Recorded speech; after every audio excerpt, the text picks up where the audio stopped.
Adil Ali Ahmed says that when ISIS took over his hometown in 2014, many welcomed them, as they were sick of the Iraqi army acting like an I know it's early, but I still need to get off my chest. They came suddenly. It was like a miracle. They lifted all the checkpoints. I just found out that nobody would ask you where you were going. Yesterday, because of this, I became convinced and joined them. Around 4 p.m., the recruiter from my high school, so I've known throughout my entire high school career, Lieutenant Grant, was killed. He was killed saving a good friend of ours who served with him. I was forced to do this. I feared them. He was killed overseas fighting ISIS. They came under ambush and he was hit by a sniper, or not a sniper, but one of the soldiers. Yes. But when I started seeing death and destruction, I regretted it. They were both taken down. If I could, I would tell the people I've hurt to take Brian Gordon was knocked to the ground. He had got shot in the leg. And then the soldier went to reload. The ISIS troop went to reload and fire again. And he tried firing back, but his gun got jammed. And the soldier went to shoot Gordon again, but Grant stepped in front of him and took the bullet.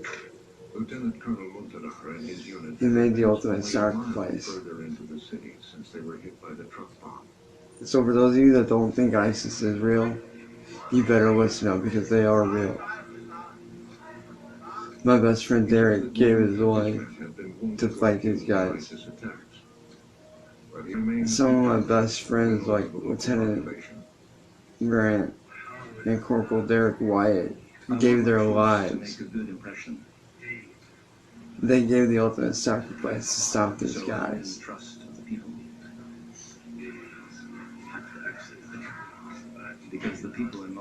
So this is going out to Grant's family. If you guys are watching this, and if you guys see this, you guys have my deepest condolences, and I am truly sorry for your loss. Your son was like a brother to me. I've known him my whole entire high school career, and they actually considered me an honorary member of the ROTC there at East High School, and it was thanks to him that they did that. So, thank you guys. I just want to say thank you because of your son and his sacrifices. We will defeat ISIS. You guys that don't realize that the ultimate sacrifices our soldiers make every day. Like, y'all don't realize, y'all don't know what it's like to be a military family member. For those of you that bash on our soldiers, you don't know what it's like to have your family member, to have your friend, your father, your son, your daughter, your aunt, your uncle, to leave to go overseas and fight in a war and not know if they're going to make it back. And a lot of the times, they don't make it back.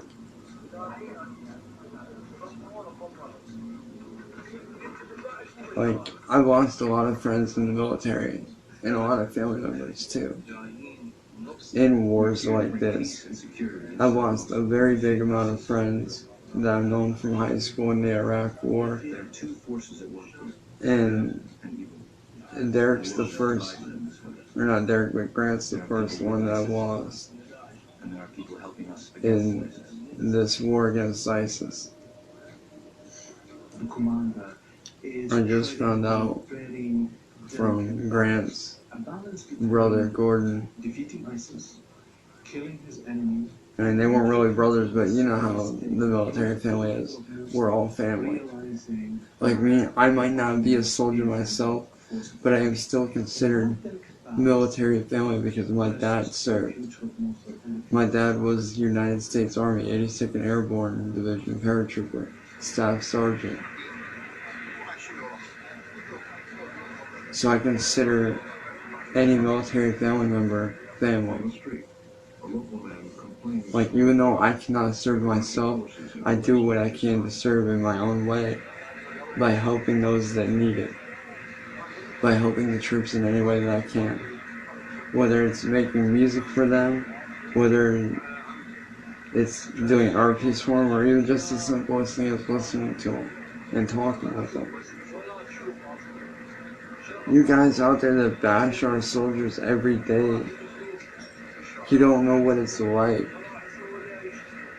to watch your friends die on the news, fighting in a war to protect this country from terrorism.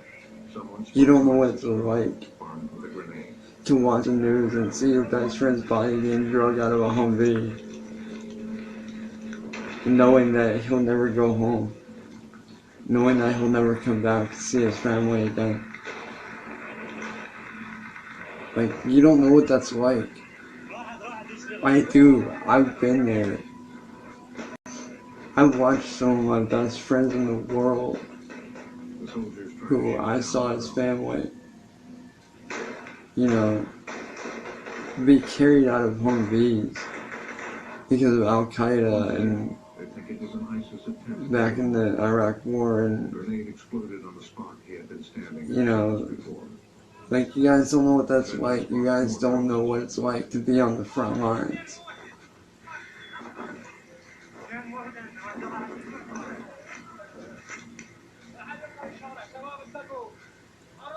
So if you've never served, or you're not, or you don't have any family members or friends that are in the military, then you have no room to talk.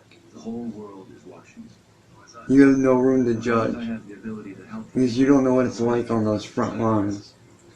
You don't know what our soldiers go there and deal with, and then have to come back and fight for. They go overseas and fight for our country. Some don't make it back, and the ones that do, the lucky few that do make it back, they have to deal with a lot. And I mean a lot. They have to deal with PTSD, TBI. They have to deal with a lot of stuff that they were not trained for. Like, you guys don't know what that's like. So for those of you that have not served, you need to shut your mouths, because you don't know what it's like. Unless you have family or friends that have served, you've got no room to talk. It's because of our troops that you guys are still free. You guys don't understand that the simplest mistake, you know, the simplest mistake or miscommunication between countries can wipe us out like that. Take a country like North Korea. They want us dead. Alright, and everybody knows it. Kim Jong-il wants us dead. And just think, if we didn't have our military protecting our borders, he could come right in, take all of our freedoms away, and we couldn't do a damn thing to stop him. You don't know what it's like in areas like North Korea. My best friend James, who was a Christian and a news reporter for a local TV station where he's at, was killed. He was killed by Kim Jong-un because he's a Christian. Because he read a Bible. A Bible. He was killed for reading a Bible in North Korea, and he didn't know.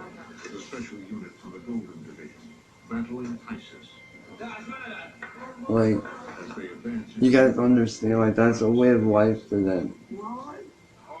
That's what North Korea deals with. They deal with a tyrannical dictator from the innocent, who is more of a terrorist than he is a president or dictator or whoever the fuck you want to call him. The man is a terrorist. So why the fuck won't our government man up and do something? He was killed. My friend James was killed along with almost 800 other people. 80 to 800 people were killed the 1st Commando Battalion. publicly. They are a special unit of Iraq's elite Golden Division, trained for intense urban warfare. And so yes, I've endured a lot of In the battle losses, for Mosul, both family and with friends. a spear. Their job is to push into the city. But I hope those of you that ISIS fighters do not fighting among the local population. believe in our military, I hope you start believing in them now. Because it's people like them that are gonna save our lives. They put their lives on the line every single day. And they're normal people just like me and you. And believe me, if I could serve, I would serve, but I can't because of medical issues. And does it suck? Yeah, but I don't make a fuss about it. I'm still here, I'm still standing by our soldiers. And I'll admit, you know, to be honest with you, like if I had the chance to serve, and a war broke out here in our country, and they called civilians to arms, yes, I would fight. I would gladly stand by any one of my brothers and sisters and fight alongside them if terror came to our own country. If war broke out and they called on civilians, I can honestly say that yes, I would fight. I would fight to protect my own. I would fight to protect every single one of you guys.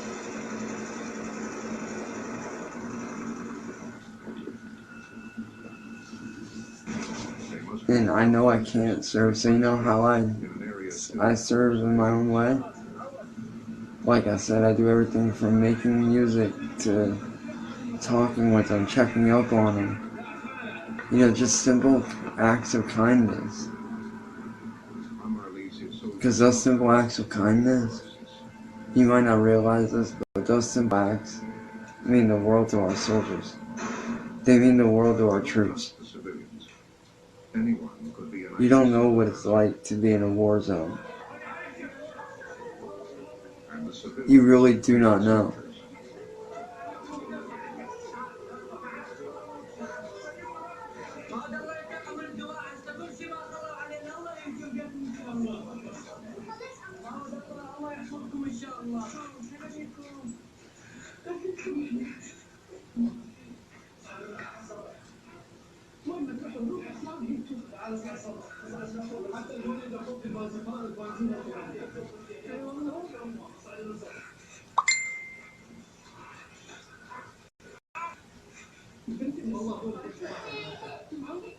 But with that being said, I'm gonna hop off here,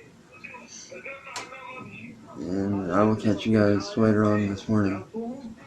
Like I said, I hope what I told you guys, you know, I hope that makes you guys think. I love you guys, every single one of you.